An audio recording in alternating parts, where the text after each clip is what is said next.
Baiklah, selamat siang kami ucapkan kepada Ibu dosen pengampu mata kuliah Akuntansi Syariah kelas ARD, Ibu Munawarah. Di sini kami kelompok 4 ingin menunjukkan hasil diskusi kelompok kami yang berjudul Laporan Keuangan Entitas Syariah.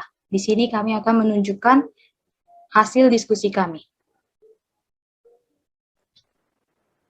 Tetapi sebelumnya kami akan memperkenalkan anggota kelompok kami terlebih dahulu.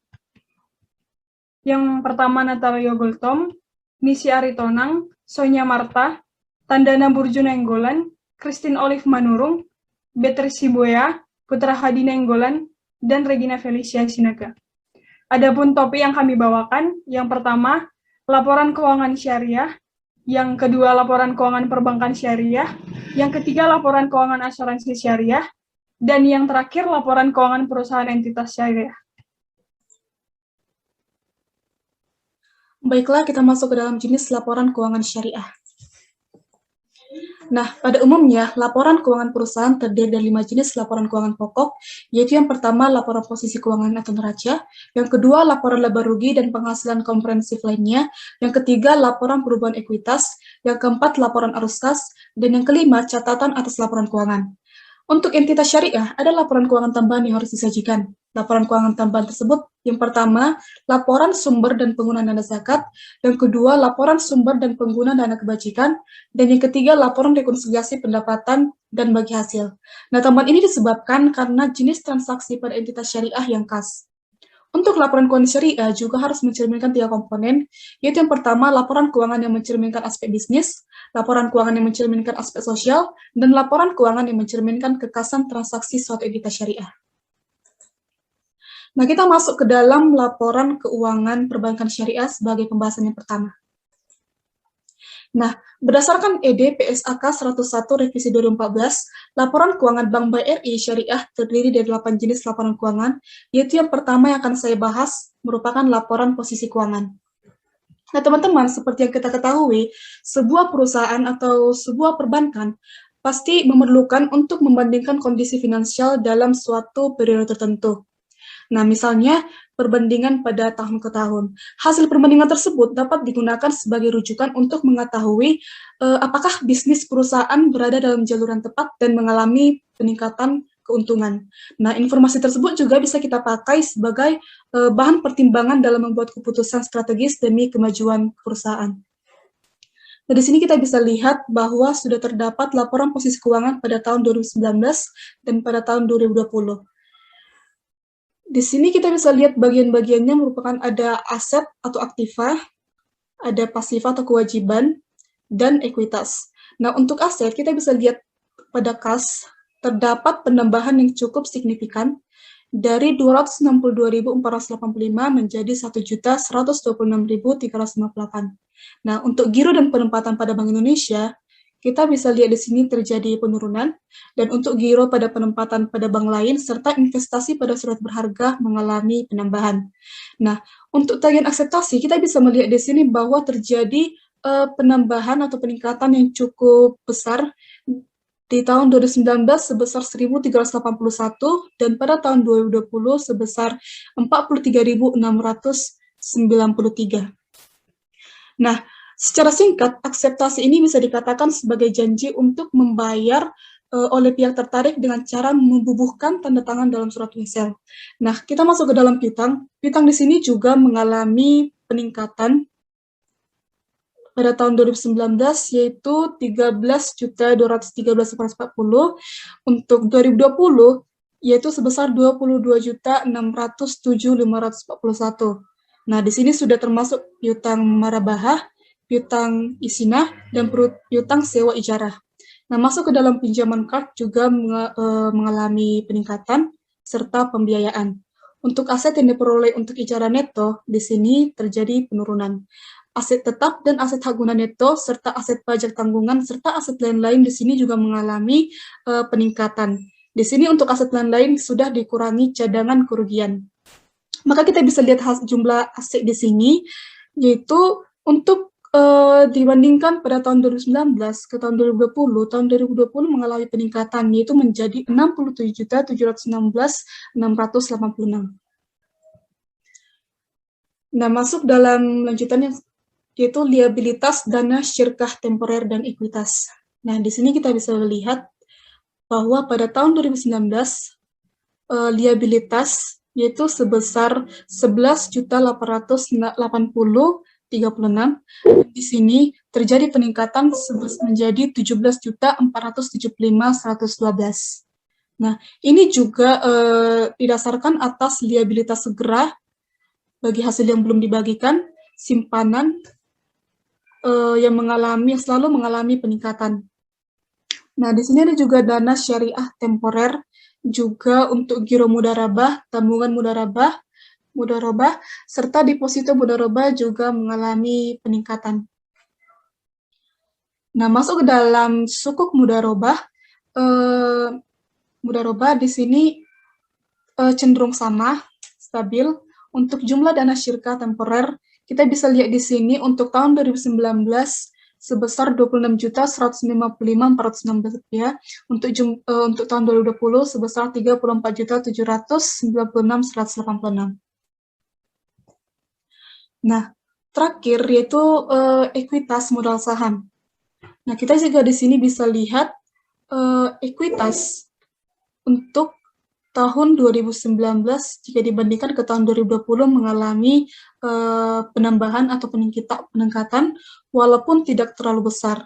Nah, ini diikuti dari tambahan modal setor, adanya program imbalan pasti setelah pajak tangguhan, ada opsi saham yang mengalami penurunan di tahun 2020, serta adanya saldo laba.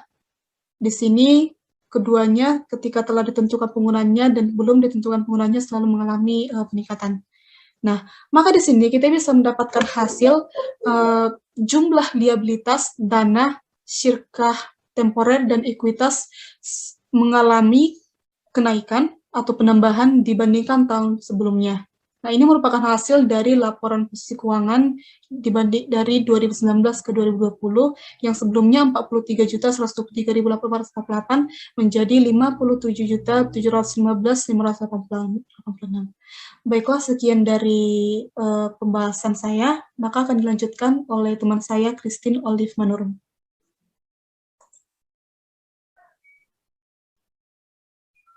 Laporan yang kedua yaitu laporan laba rugi dan penghasilan komprehensif lainnya. Laporan laba rugi komprehensif adalah salah satu metode yang dapat digunakan pada bisnis untuk mengevaluasi performa ataupun kinerja dari perusahaan.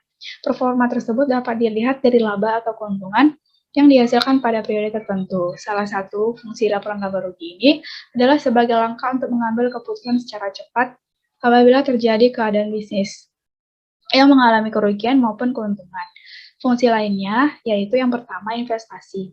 Dengan laporan laba rugi ini, investor bisa mendapatkan informasi terkait dengan perkiraan laba yang akan didapatkan dan arus kas keuangan di masa yang akan datang. Data dan informasi tersebut nanti dapat dijadikan sebagai patokan untuk menentukan harga jual saham serta keuntungan usaha. Yang kedua yaitu dari segi pinjaman modal. Kita bisa mendapatkan pinjaman modal dari kreditor dengan lebih mudah, karena dengan laporan ini mereka bisa melihat seberapa mampunya bisnis untuk membayar pinjaman tersebut nantinya. Yang ketiga dari segi manajemen perusahaan yang dijadikan sebagai alat ukur seberapa berhasilnya bisnis mencapai target yang telah ditentukan sebelumnya. Dari laporan laba rugi Bank BRI Syariah, di sini kita bisa lihat bahwa adanya peningkatan laba di tahun 2020 dibandingkan dengan tahun sebelumnya di tahun 2019. Ini bisa kita lihat dari laba usaha di tahun 2019, laba usahanya sebesar Rp118.378 dan di tahun 2020 mengalami peningkatan sebesar Rp433.288. Nah, ini akan mempengaruhi besarnya laba bersih, di mana di tahun 2019 laba bersih Rp74.016, sedangkan di tahun 2020 mengalami peningkatan menjadi sebesar Rp248.054. Nah, ini juga akan mempengaruhi laba per saham dasar di tahun 2020, besarnya laba per saham dasar yaitu Rp25,45 juta, sedangkan di tahun 2019 besarnya laba per saham dasar 7,62 juta rupiah. Nah, di laporan laba rugi ini juga terdapat namanya hak pihak ketiga atas bagi hasil, di mana hak pihak ketiga atas bagi hasil merupakan bagian bagi hasil milik pihak ketiga, misalnya nasabah penyimpan dalam tabungan dan resiko deposito yang didasarkan pada akad mudharabah dan musyarakah atas hasil pengelolaan dana syirkah temporer oleh bank, di mana dana syirkah temporer adalah dana yang diterima sebagai investasi dengan jangka waktu tertentu dari individu dan pihak lain, di mana bank mempunyai hak untuk mengelola dan menginvestasikan dana tersebut dengan pembagian hasil investasi berdasarkan kesepakatan. Next. Yang ketiga yaitu laporan perubahan ekuitas. Fungsi utama dari laporan perubahan ekuitas ini adalah untuk memberikan perincian tentang semua pergerakan akun modal selama periode akuntansi, yang sebaliknya tidak tersedia dalam laporan keuangan lainnya. Dengan demikian, ini membantu pemegang saham dan investor dalam membuat keputusan yang lebih tepat tentang investasi mereka. Selanjutnya, laporan ini juga memungkinkan para analisis dan pembaca laporan keuangan lainnya untuk memahami faktor-faktor apa yang mengakibatkan perubahan modal ekuitas. Dalam laporan perubahan ekuitas Bank BRI Syariah di tahun 2020, kita bisa lihat bahwa adanya penambahan modal dibandingkan dengan tahun-tahun sebelumnya di tahun 2018 dan di tahun 2019. Nah, penambahan modalnya kita bisa lihat di slide. Next. Ini yang keempat yaitu laporan arus kas. Laporan arus kas atau statement of cash flow adalah suatu komponen dari laporan keuangan yang menyajikan informasi tentang penerimaan dan pengeluaran kas yang terjadi pada suatu periode tertentu. Laporan arus kas merupakan salah satu laporan wajib yang harus dibuat. Untuk membuat laporan arus kas, kita membutuhkan dua data penting, yaitu catatan penerimaan kas dan catatan pengeluaran kas. Catatan penerimaan kas ini meliputi pendapatan tunai dan investasi yang dilakukan secara tunai, sementara catatan pengeluaran kas meliputi pengeluaran atas beban-beban yang dibayarkan dan pengeluaran untuk investasi dengan tujuan ekspansi bisnis. Selain sebagai kewajiban, laporan arus kas dibuat karena memiliki banyak manfaat. Salah satunya adalah untuk melihat posisi keuangan dengan cepat dan mudah. Jika arus kas bersih menunjukkan angka positif, maka artinya perusahaan mendapatkan keuntungan atau laba. Dan sebaliknya, jika menunjukkan angka yang negatif, maka artinya perusahaan mengalami defisit.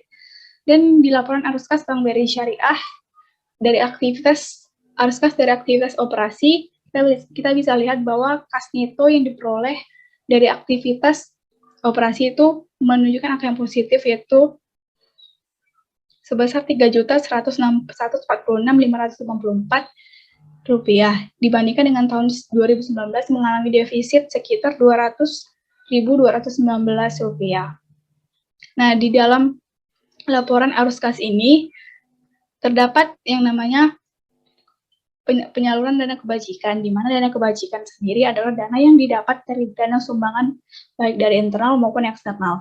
Dana yang berasal dari internal berupa pengembalian dana kebajikan produktif, denda, dan pendapatan non-halal. Sedangkan dana yang berasal dari eksternal berupa infak, sedekah, dan hasil pengelolaan wakaf. Sekian presentasi dari saya, materi selanjutnya akan dibawakan oleh rekan saya. Baiklah, saya akan melanjutkan ke laporan rekonsiliasi pendapatan dan bagi hasil. Bank Syariah menyajikan laporan rekonsiliasi pendapatan dan bagi hasil yang merupakan rekonsiliasi pendapatan Bank Syariah yang menggunakan dasar akrual atau accrual basis dan pendapatan yang dibagi hasilkan kepada pemilik dana yang menggunakan dasar kas atau cash basis. Dan laporan ini merupakan laporan dari kegiatan tanggung jawab khusus entitas syariah. Berikut ini laporan rekonsiliasi pendapatan dan bagi hasil Bank BRI Syariah, yaitu pendapatan pengelolaan dana sebagai mudhorib pada tahun 2019 ke 2020 mengalami peningkatan. Lalu ada pendapatan tahun berjalan, kas atau setara kas yang belum diterima, yaitu pendapatan margin murabah dan istisna, lalu hak bagi hasil pembiayaan, lalu yang terakhir pendapatan usaha utama lainnya. Jumlahnya pada tahun 2019 ke 2020 juga mengalami peningkatan. Lalu pendapatan periode sebelumnya yang kasnya diterima pada periode berjalan, yaitu pendapatan margin murabah dan istisna, hak bagi hasil pembiayaan, dan pendapatan usaha utama lainnya ditambahkan, yaitu 2019 ke 2020 mengalami peningkatan. Lalu pendapatan yang tersedia untuk bagi hasil dari 2019 ke 2020 mengalami peningkatan. Lalu bagi hasil yang menjadi hak bank dikurangkan. Lalu hak pihak ketiga atas bagi hasil yaitu 2019 ke 2020 mengalami peningkatan. Pada dirinci atas hak pemilih dan atas bagi hasil yang sudah didistribusikan yaitu 2019 ke 2020 mengalami peningkatan, lalu hak pemilik dana atas bagi hasil yang belum didistribusikan dari tahun 2019 ke 2020 mengalami peningkatan. Lalu jumlahnya dari 2019 ke 2020 mengalami peningkatan. Lalu lanjut pada laporan sumber dan penyaluran dana zakat BRI Syariah. Laporan sumber dan penyaluran dana zakat merupakan laporan yang menunjukkan sumber dana penyaluran dalam jangka waktu tertentu, serta dana zakat yang belum disalurkan pada tanggal tertentu. Bank tidak secara langsung menjalankan fungsi pengelolaan dana zakat, infak, dan sadaqah, dan dana kebajikan. Laporan sumber dan penggunaan dana zakat dan kebajikan adalah laporan dari kegiatan sosial. Berikut ini adalah laporan sumber dan penyaluran dana zakat BRI Syariah. Berikut ini adalah laporan sumber dan penyaluran dana zakat Bank BRI Syariah. Sumber dana zakat terbagi dua, yaitu internal bank dan eksternal bank.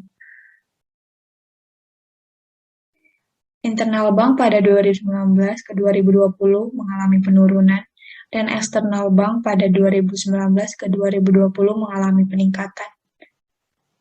Jumlahnya 2019 ke 2020 mengalami penurunan.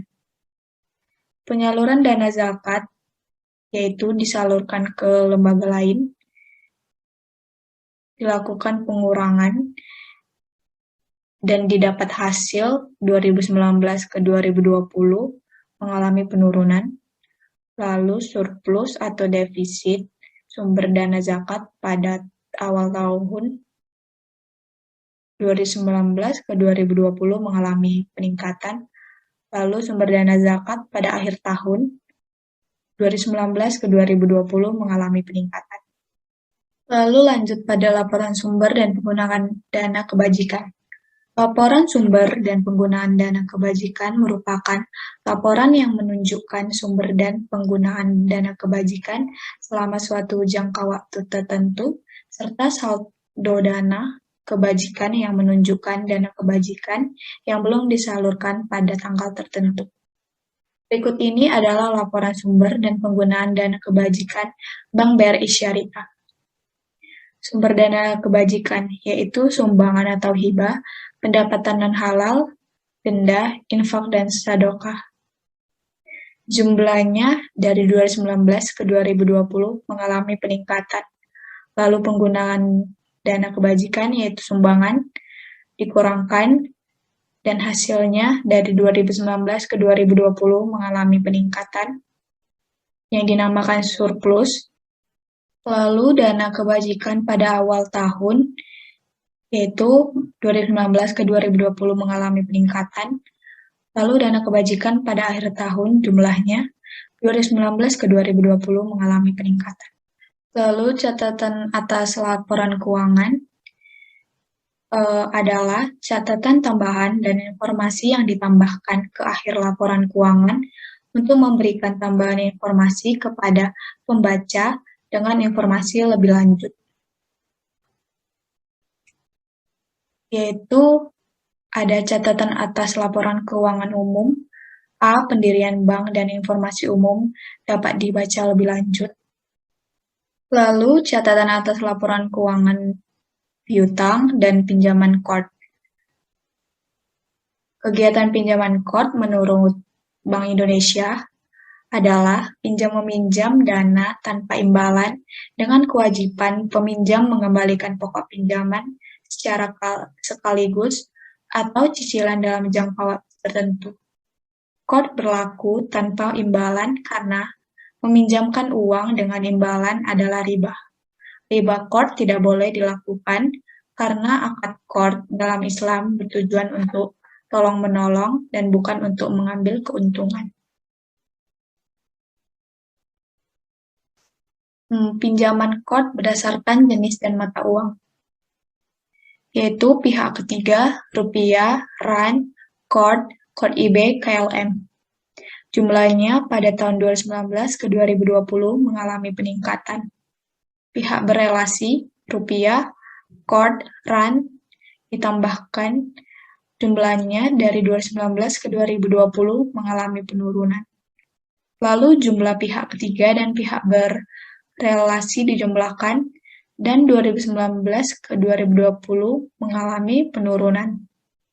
Lalu cadangan kerugian penurunan nilai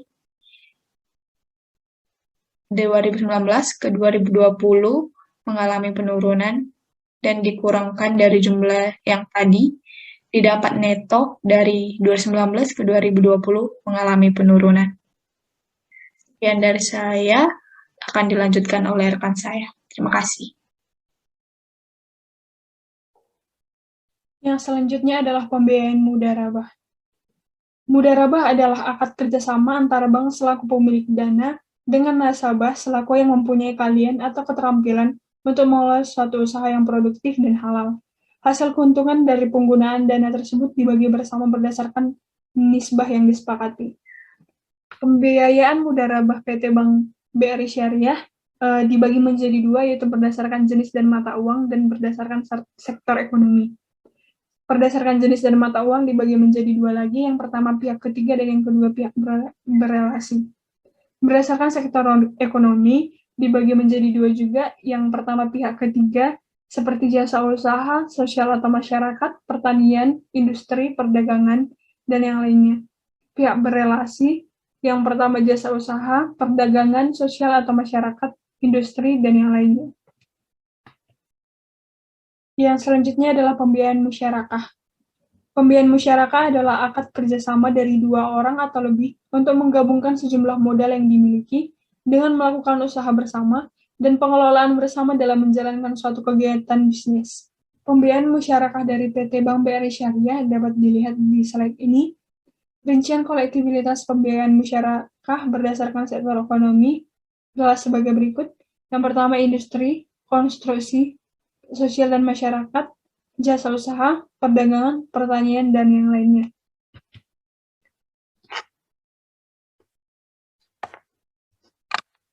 Yang selanjutnya adalah giro wadiyah.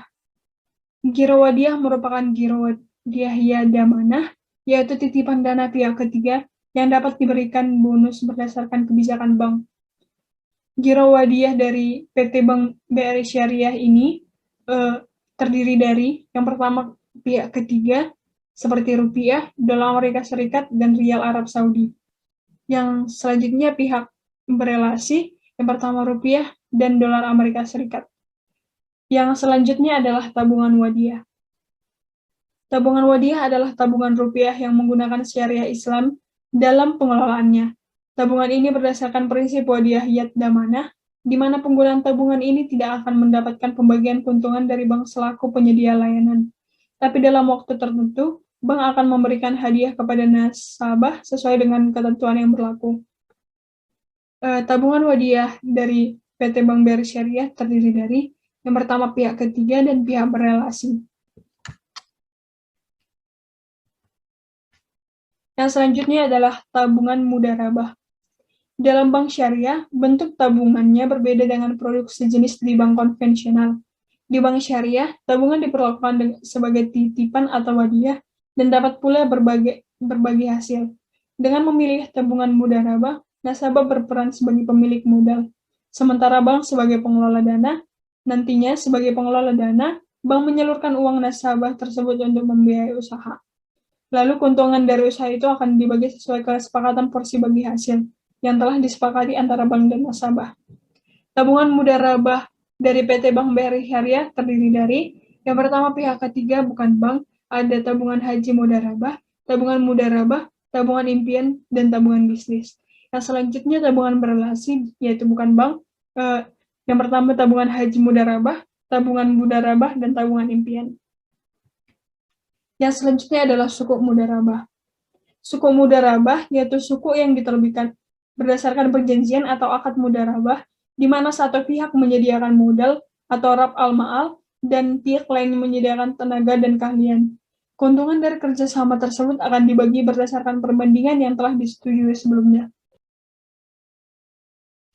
Sukuk mudharabah subordinasi dari PT Bank BRI Syariah, yaitu pada tanggal 17 November 2016, Bank menerbitkan sukuk mudharabah subordinasi 1 tahun 2016 sebesar Rp1.000.000 dan diterbitkan senilai 100% dari nilai nominalnya. Dengan metode pendapatan bagi hasil pada Bursa Efek Indonesia, berdasarkan nisbah pemegang sukuk adalah sebesar 80,2013% yang dihitung dari gross revenue tunai, yang diindikasikan sebesar 11,8452 bagi hasil yang dibayarkan tiap 3 bulan dan akan jatuh tempo pada tanggal 16 November 2023. Sukuk mudharabah subordinasi 1 ini di peringkat A+ oleh Fitch pada saat diterbitkan. Yang selanjutnya laporan keuangan asuransi syariah akan dilanjutkan oleh rekan kelompok saya, Putra Hadi Nainggolan.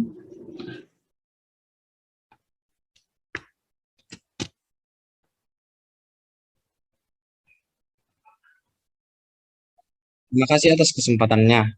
Berikutnya saya akan menjelaskan laporan keuangan asuransi syariah. Asuransi syariah termasuk jenis entitas syariah yang khas. Bentuk kekhasannya adalah adanya pemisahan antara dana peserta asuransi dan dana perusahaan. Sehingga perusahaan asuransi syariah harus menyajikan secara terpisah antara dana peserta dan dana perusahaan. Asuransi syariah adalah sebuah sistem di mana para peserta saling menanggung risiko atau sharing of risk dengan menghibahkan sebagian atau seluruh kontribusi melalui dana tabaruk yang akan digunakan untuk membayar klaim atau jika terjadi musibah yang dialami oleh sebagian peserta. Yang pertama saya akan menjelaskan laporan posisi keuangan dari PT Asuransi Jiwa Syariah Jasa Mitra Abadi. Yang pertama adalah aset. Kita dapat melihat jumlah aset pada tahun 2018 sebesar 179.451.425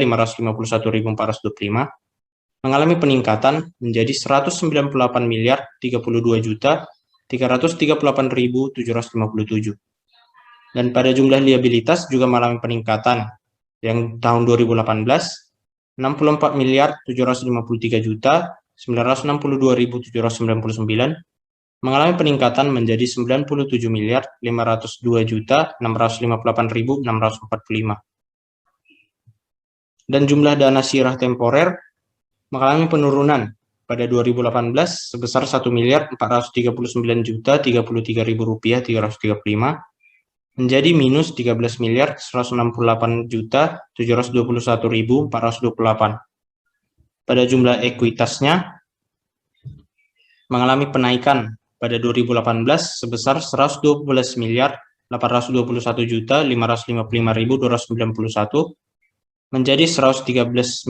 113.698.401.540 dengan kenaikan yang cukup kecil. Berikutnya adalah laporan laba rugi dan penghasilan komprehensif lain dari perusahaan yang sama.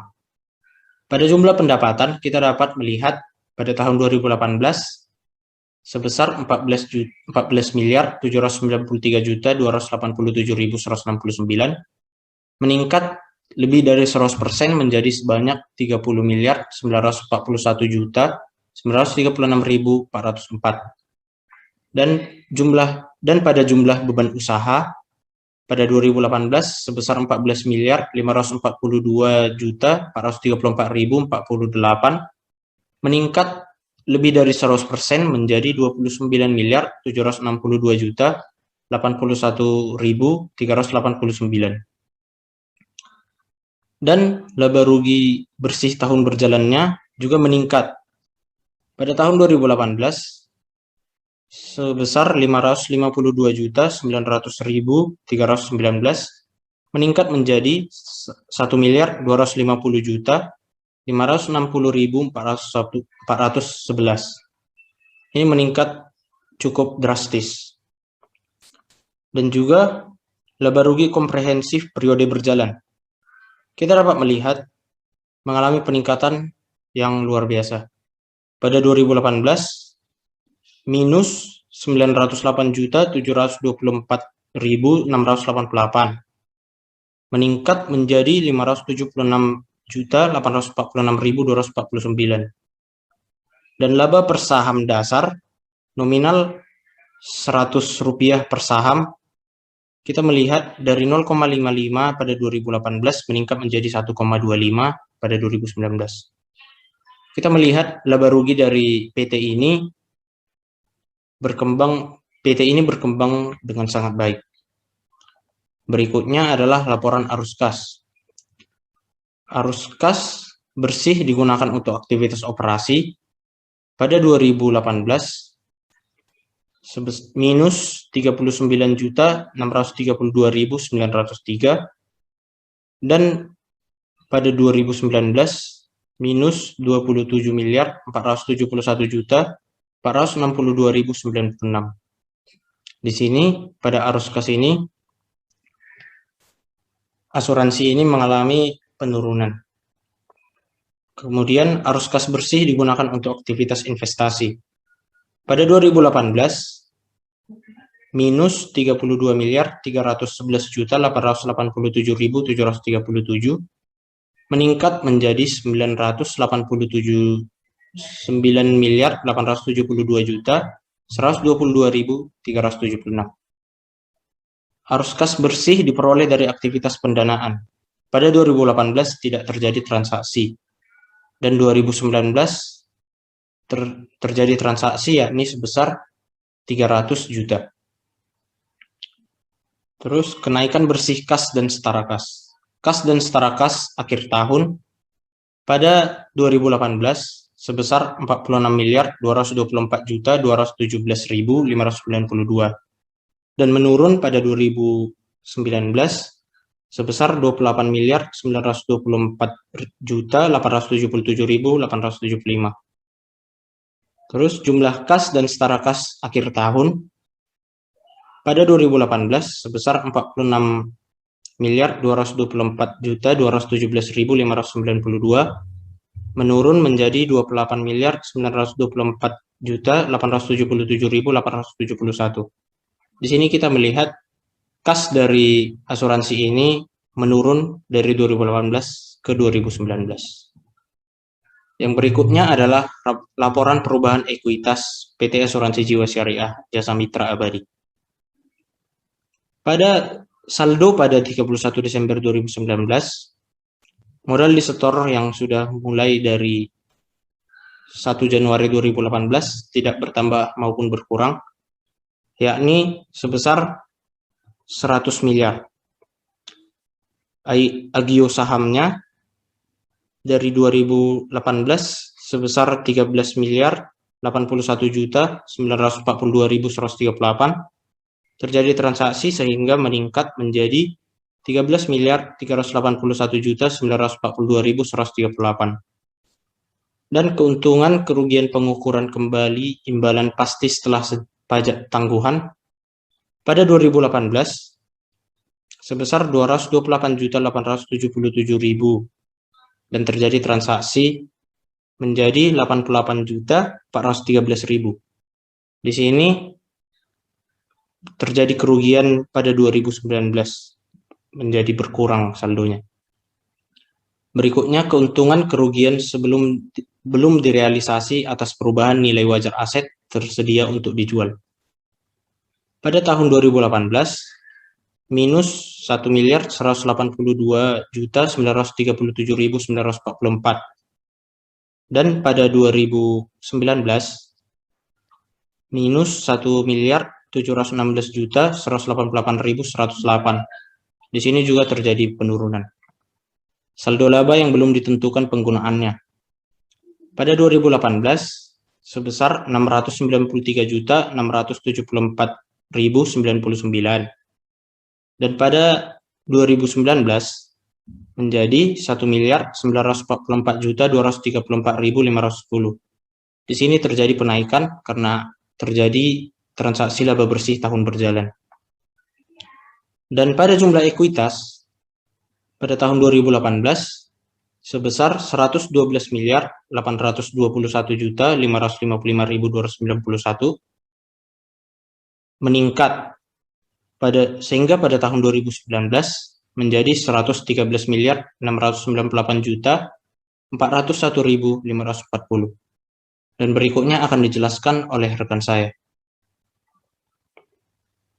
Yang kelima, laporan sumber dan penyaluran dana zakat PT Asuransi Jiwa Syariah Jasa Mitra Abadi pada tahun 2018 dan 2019.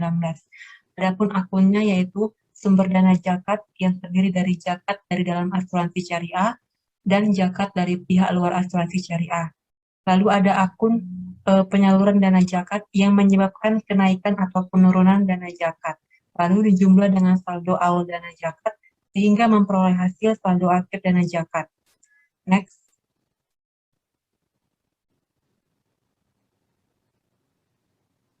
Yang keenam, laporan sumber dan dana kebajikan. Adapun akunnya yaitu sumber dana kebajikan yang terdiri dari pendapatan non-halal, lalu ada penggunaan dana kebajikan, kenaikan atau penurunan dana kebajikan, dijumlahkan dengan saldo awal dana kebajikan sehingga memperoleh hasil saldo akhir dana kebajikan. Next. Lalu yang ketujuh, catatan atas laporan keuangan. Di slide tertera bahwa ada pendirian perusahaan dan informasi umum yang dapat sesuai dengan Akta nomor 103 tanggal 19 September 2017 bahwa tujuan perusahaan adalah berusaha di bidang asuransi jiwa syariah, menjalankan usaha dalam bidang asuransi jiwa berdasarkan syariah sepanjang tidak bertentangan dengan peraturan perundang-undangan yang berlaku. Dalam slide juga tertera susunan pengurus perusahaan mulai dari Dewan Pengawas Syariah hingga Kepala Satuan Unit Internal Audit. Next.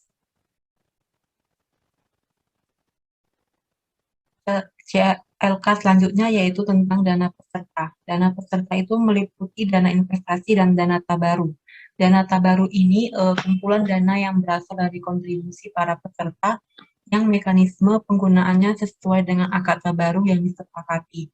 Lalu untuk penjelasan dana investasi bahwa bagian pembayaran peserta untuk investasi diakui sebagai dana syirka temporer jika menggunakan akad mudharabah atau mudharabah musyarakah. Hasil investasi dialokasikan kepada perusahaan dan peserta sesuai dengan akad yang disepakati. Dana syirka temporer tersebut diakui sebagai dana peserta yang terpisah dari liabilitas dan ekuitas dalam laporan posisi keuangan. Cadangan dana tabaru juga disajikan pada laporan posisi keuangan. Untuk slide selanjutnya akan dijelaskan oleh Sonya.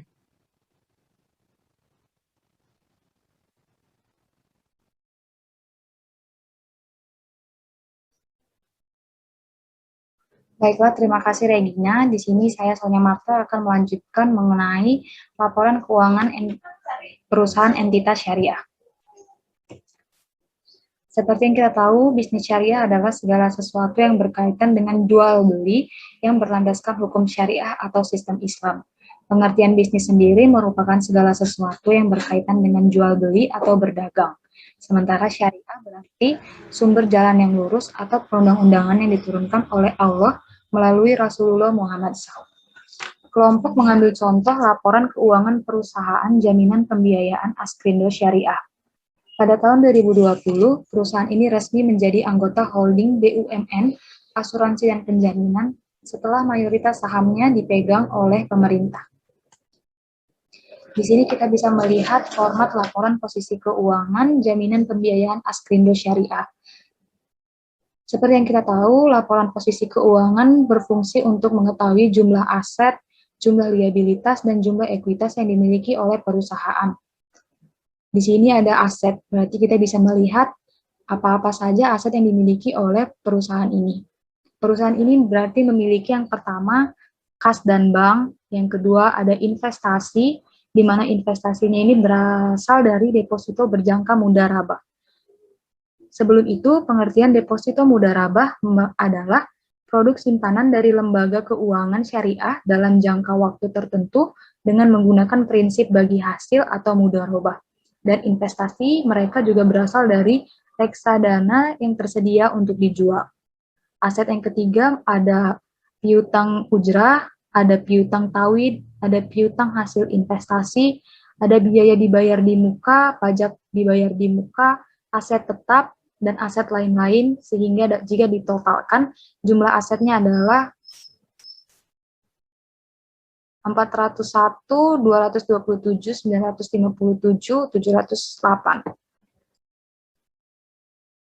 Yang kedua, liabilitas. Di bagian liabilitas kita bisa melihat bahwa perusahaan Askrindo memiliki utang tawid, utang peminjaman ulang, pendapatan ujrah diterima di muka, utang zakat, utang pajak, biaya yang masih harus dibayar, estimasi, dan liabilitas lain-lain, sehingga dapat kita totalkan jumlah liabilitasnya.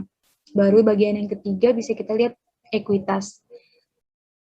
Perusahaan Askrindo Syariah memiliki ekuitas yang terdiri dari laba saham, modal dasar, cadangan umum, dan komponen ekuitas lainnya. Sehingga nanti jumlah ekuitasnya juga dapat ditentukan. Bisa kita lihat nanti di sini jumlah asetnya itu akan sama dengan jumlah liabilitas dan ekuitas yang dimiliki perusahaan. Bagian yang kedua kita masuk ke laporan laba rugi dan penghasilan komprehensif lain. Di sini ada disajikan formatnya.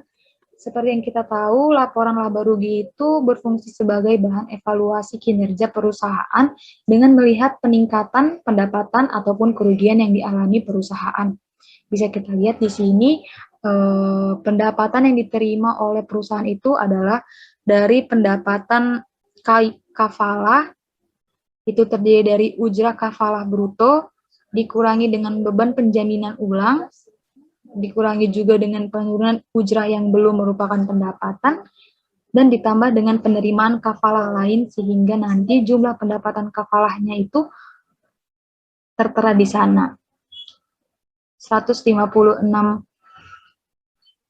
miliar 30.449.949.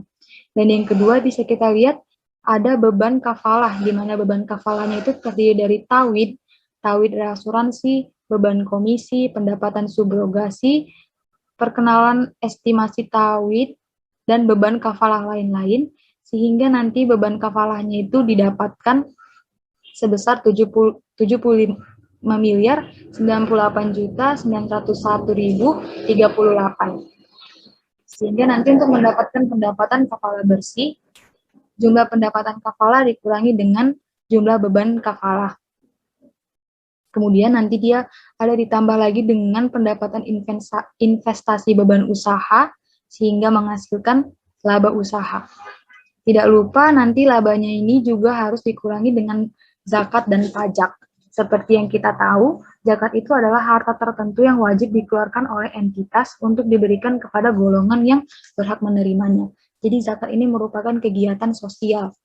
Setelah kita dapat laba yang sudah dikurangi dengan pajak, laba yang sudah dikurangi dengan zakat, laba itu juga akan dikurangi dengan pajak. Sehingga nanti dapat diketahui laba tahun berjalannya itu sebesar 14.084.857.233. Nantinya dia juga akan ditambah dengan pendapatan komprehensif lain, sehingga totalnya itu berjumlah 14.495.825.132. Di mana seperti yang kita tahu, laporan yang tadi saya sampaikan, laporan posisi keuangan dan laporan laba rugi merupakan jenis laporan yang berasal dari kegiatan operasional. Baiklah, untuk penjelasan berikutnya akan saya serahkan kepada teman saya. Terima kasih.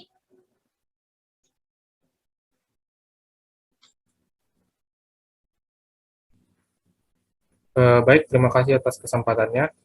Kemudian saya akan melanjutkan ke laporan arus kas.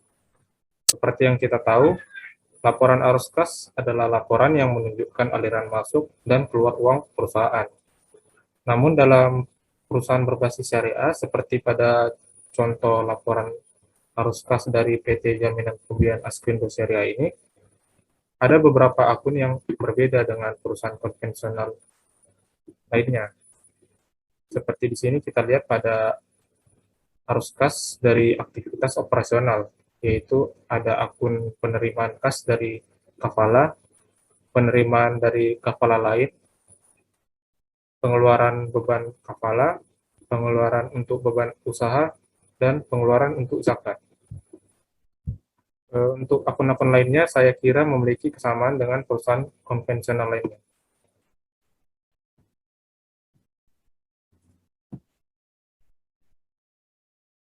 Selanjutnya yaitu laporan perubahan ekuitas. Laporan ekuitas adalah bagian laporan keuangan yang menunjukkan perubahan investasi pemilik dalam bisnis dari waktu ke waktu. Bisa dilihat contoh laporan perusahaan ekuitas, contoh laporan perubahan ekuitas dari PT Jaminan Pembiayaan Askrindo Syariah berikut ini. Laporan ini memiliki kemiripan dengan laporan perubahan ekuitas pada perusahaan konvensional. Yang terakhir ada laporan sumber dan penggunaan dana zakat. Laporan sumber dan penggunaan dana zakat merupakan laporan yang menunjukkan sumber dan penyaluran dana zakat kepada entitas pengelola zakat selama satu jangka waktu tertentu, serta saldo dana zakat yang belum disalurkan pada tanggal tertentu. Bisa langsung kita lihat pada laporan sumber dan penyaluran dana zakat dari PT Jaminan Pembiayaan Askrindo Syariah yang ada di sini. Untuk yang pertama adalah sumber dana zakat, yaitu zakat dari dalam pembiayaan syariah dan dari karyawan, yang kemudian ditotalkan akan menghasilkan jumlah sumber dana zakat. Kemudian ada akun penyaluran dana zakat kepada entitas pengelola zakat yang akan mengurangi jumlah dana zakat dan kemudian akan menghasilkan kenaikan ataupun penurunan dana zakat. Lalu yang terakhir ada saldo awal dana zakat yang kemudian ditambahkan dengan jumlah kenaikan ataupun penurunan dana zakat yang tadi, kemudian akan menghasilkan saldo akhir dana zakat.